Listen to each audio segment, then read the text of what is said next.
gonna drink some purple drink.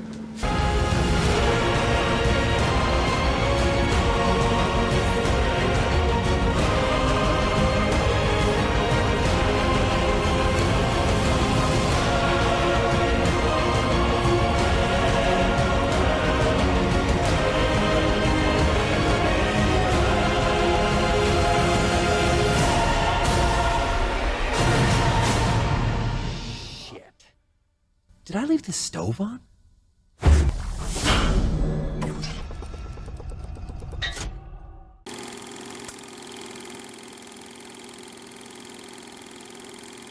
It's better than an already really good movie. Yeah. So, it's what a sequel should be. Yeah. Sadly, it's not enough. Yeah. Like, there's not enough of those. I super enjoy the opening scene with, like, the bank robbery. It's a good introduction for Joker. Because he doesn't really talk until, like, the end of it. And just, like, as a note for the Joker for this movie in general, I think he's fucking hilarious. We made it. I'm gonna make this pencil disappear. Ta-da! It's gone. My phone call. I want my phone call. Very poor choice of words. Now, drop the weapon! Sorry? What do you want? I just want my phone call. Hi. See, this is a Joker that, like, I want to always see. I love Aaron Eckhart in anything, even his crappy movies. I didn't really see the point of Harvey Dent. Really? Honestly, I think he's only necessary because there's a sequel to this.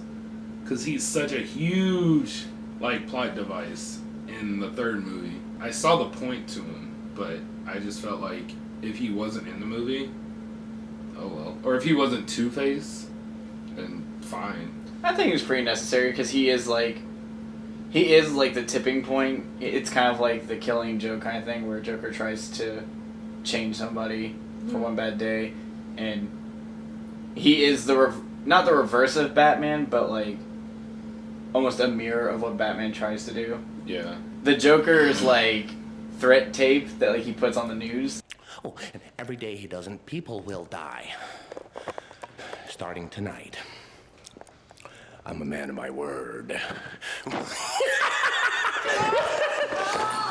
That was fucking terrifying. Yeah. Like when I watched that, I was like, "Oh shit!" And I know it's a movie, and I've seen it before, but every time it's like, "Oh fuck." Yeah. And one thing a touch I noticed every time Joker enters a room, it always becomes instantly dead quiet. Even if there's music playing, the music cuts off. Which is great because with a guy like that, he's a commanding presence. Even when it's him and Batman in the same scene, I'm paying more attention to the Joker because I'm like, I know what Batman's gonna do. He's gonna save the day, kick butt. Right. But I never know what the Joker's gonna do, especially Heath Ledger's Joker. Right. Every actor, I think, has really good chemistry with one another. There's never like a pair because you get like a lot of mix-ups in like little different pairings in this movie, and they all flow pretty well. Yeah. I really don't think there's one where I was like, okay, I feel like these two people have no idea, like don't know anything about each other. Speaking of chemistry, I like Maggie Gyllenhaal, and because the last review, You don't like Katie Holmes. It's like, yeah, Katie Holmes just she definitely is better than Katie Holmes. She's a big step up, and I feel like I could just believe her in that role. Another thing I noticed when it comes to like the sound is in the highway fight scene. There's no music. Yeah. There's no music until like he turns it to the Bat Pod, and like there's just like the Batman like little, not jingle, but like the horns, and that's it. And then it goes back to being. It's like all the fight scenes tend to be pretty quiet. Somehow, like even like in a highway chase when there's no music playing, the action itself is what like gets you like all tensed up and everything. Because normally like you would put like music in a fight scene or something like that to like aid the tension. Because like the music like gets you involved. But what I liked about the action scenes in the movie is like they themselves are what pull you in. There is no additional music to get your ears like focusing on it. And they're cut great too. Yeah. They're not like super like Resident Evil 6 jumpy. Taken 3. where it took like 8 cuts just to jump over a fence. You can tell Christopher Nolan wanted to focus on like bringing the comic book setting into our world instead of putting our world into the comic book setting. Right. Which is a lot of what like Marvel does, which isn't bad if it's done right. It depends on your taste and what you're trying to do with it. Yeah. What was weird about seeing this movie today, like this is a very quoted movie. There's a lot of quotes in this movie that people have just pulled over time for a good reason. Everyone has fucking seen it. And some of them are good quotes. Overdone, yes, but still good quotes. So it's weird almost when I hear them say it in the movie. I'm like, oh, that's a quote.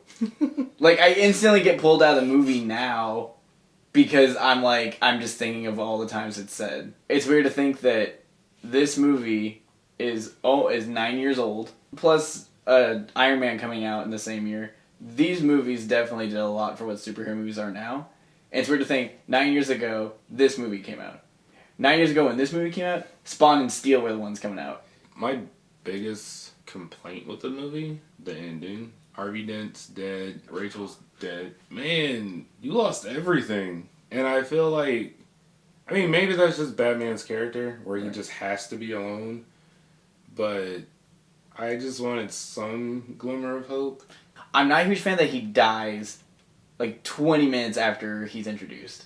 I felt like that could have been better, but I guess for the purpose of the story, he has to die. Yeah, that's what I mean. He's such a big plot device for the next movie. Yeah. It doesn't surprise me that this one would kind of end on kind of like a downer. Because, I mean, like, even like the second Star Wars movie, that ends, not with them, like, there's a like small amount of hope left, but they lost pretty big in that movie.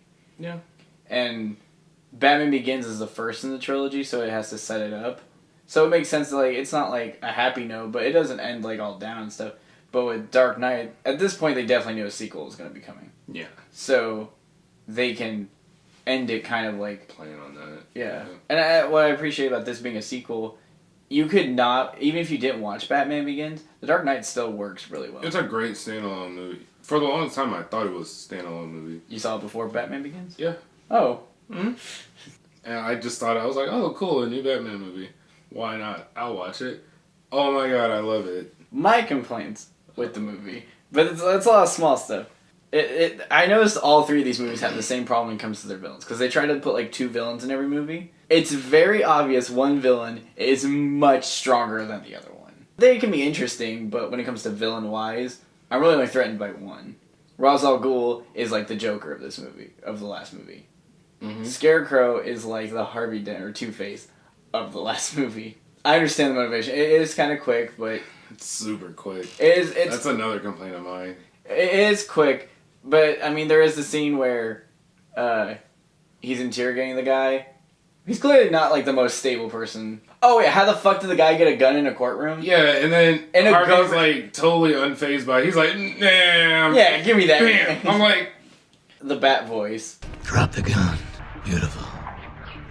Where are they? There won't be any fireworks.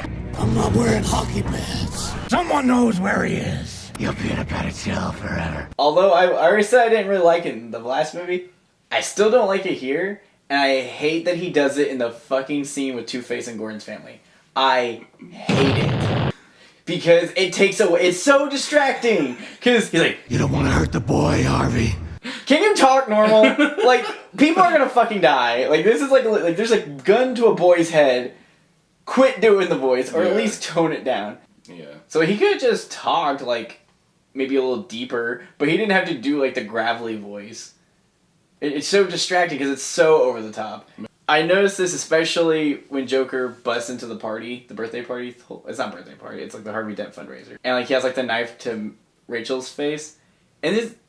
I don't know, Christopher Nolan, in this movie, really loves 360 cams. Did you notice how many times, like, when there's 2 people, the camera just goes like, boom? Yeah. Does that with Batman and Alfred, does that with Rachel and Joker.